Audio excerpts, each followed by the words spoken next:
All right, let's see if we can get through this in one take. It's been quite a long time since I've done one of these. So I'm going to show you how to lace these shoes up properly for cardio. You need them tied around your ankle so that they don't slip off, off your heel, of course. But you need some space in this part of the shoe. This needs to be able to flex as you run. This part will actually flex and move with your foot. So if you've ever started running or doing a treadmill, especially things that are pounding, your feet are pounding down, your feet are going to flatten out and swell during that process.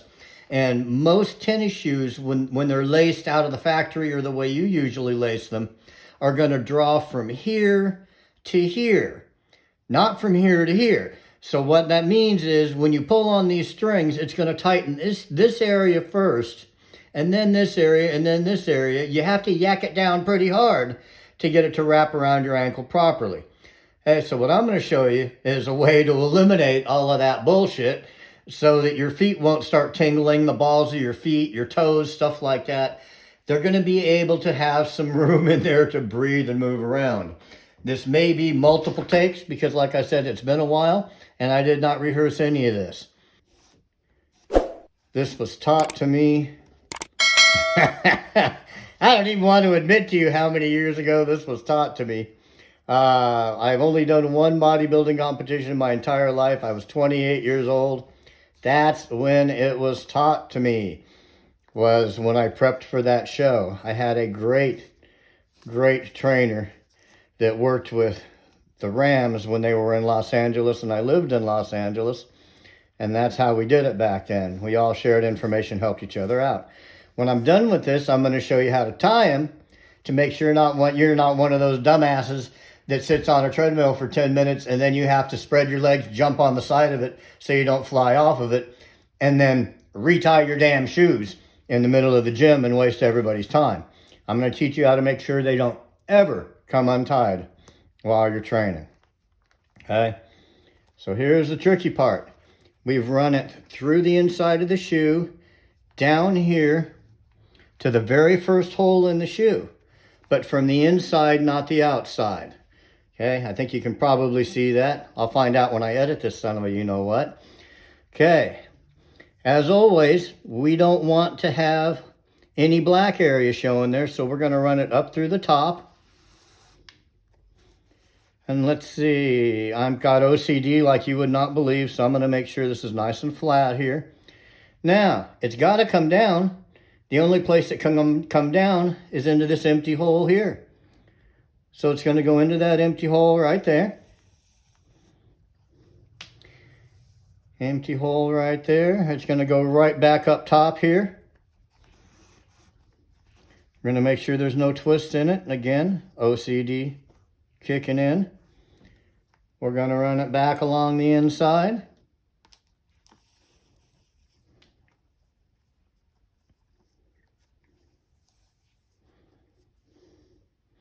Going to run it back up at the top.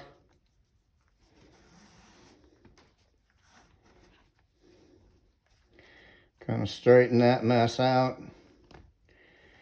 We're going to run it.